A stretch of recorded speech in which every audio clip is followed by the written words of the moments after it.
मैं समझता हूँ बिहार चुनाव का आज आगाज हो गया। रिबन कट जाए, कटे हुए का रिबन फिर से कट जाए, बहरहाल ये सारी शिकायतें हैं। और बिहार की जनता को भली भांति मालूम है कि एनडीए ही बिहार को विकास की धरती बना रहा है, क्योंकि समाज में जहर बो करके कोई चुनाव जीतने की कोशिश करेंगे। ये चुनाव बिहार को जंगल राज से निकालकर बिहार को विकास के रास्ते पर लाने का चुनाव है। कोई कितनों बड़े उच्च पद पर बैठा हुआ हो, उसको उसकी सजा मिलनी चाहिए। नमस्कार, आप देखना शुरू कर चुके हैं लाइव सिटीज को। मेरा नाम अभिषेक है। बिहार में विधानसभा चुनावों की तारीखों का ऐलान हो गया है। ऐसे में 2 चरणों में बिहार में वोटिंग होनी है। पहला चरण की वोटिंग 6 नवंबर को और दूसरे चरण की वोटिंग 11 नवंबर को होगी और नतीजे 14 नवंबर को आएंगे। यानी कि बिहार में किसकी सरकार बनेगी 14 नवंबर को फाइनल फैसला होगा।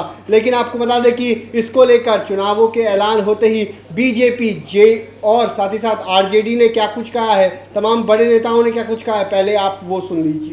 देखिए, आज माननीय चुनाव आयुक्तों द्वारा, जिसमें मुख्य चुनाव आयुक्त भी थे, उनके द्वारा आधिकारिक घोषणा के बाद मैं समझता हूँ बिहार चुनाव का आज आगाज हो गया।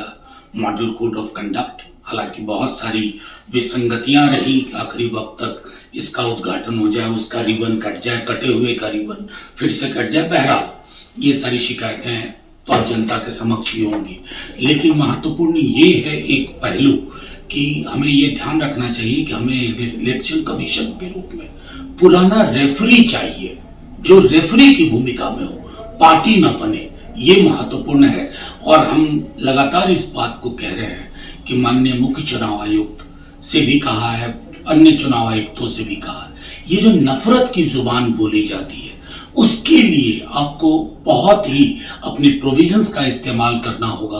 कोई कितनों बड़े उच्च पद पर बैठा हुआ हो, उसको उसकी सजा मिलनी चाहिए, क्योंकि समाज में जहर बो करके कोई चुनाव जीतने की कोशिश करे। इस प्रक्रिया पर, इस परिपाटी पर विराम लगना चाहिए। चुनाव आयोग ने चुनाव के तारीखों की घोषणा कर दी है। बिहार के तमाम जनता को इस लोकतंत्र के महापर्व के लिए हम बधाई देते हैं।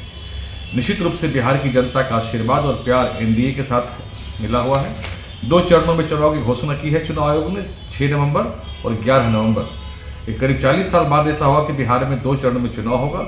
यह चुनाव विकास बनाम जंगल राज का है, परिवारवाद बनाम विकासवाद का है, तुष्टीकरण बनाम संतुष्टीकरण का चुनाव है। ये चुनाव बिहार को जंगल राज से निकालकर बिहार को विकास के रास्ते पर लाने का चुनाव है।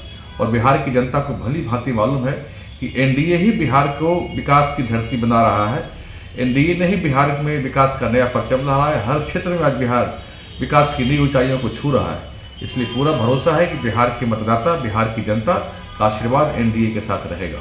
तो आपने सुना कि बीजेपी की ओर से इसको लेकर क्या कुछ कहा गया है, साथ ही साथ आरजेडी की ओर से चुनावों की तारीखों के ऐलान होते ही क्या कुछ कहा गया है, बिहार में किसकी सरकार बनेगी, तमाम बातें कही गई हैं दोनों ही ओर से। आरजेडी कह रही कि बिहार में महागठबंधन की सरकार बनेगी, तो बीजेपी ने कहा है बिहार में एनडीए की सरकार बनेगी। दोनों ही पक्षों ने अपने अपने दावे किए हैं और साफ साफ कहा है बिहार में अपनी अपनी सरकार बनेगी। तो देखना होगा बिहार में किसकी सरकार बनती है। 14 नवंबर को फाइनल होगा, लेकिन चुनावों की तारीखों के ऐलान होते ही बीजेपी और आरजेडी एक दूसरे पर हमलावर हो गई है और अपने अपने दावे कर रही है। बने रहिए लाइव सिटीज के साथ। हमारे यूट्यूब चैनल को सब्सक्राइब करिए, पेज को लाइक करिए। धन्यवाद।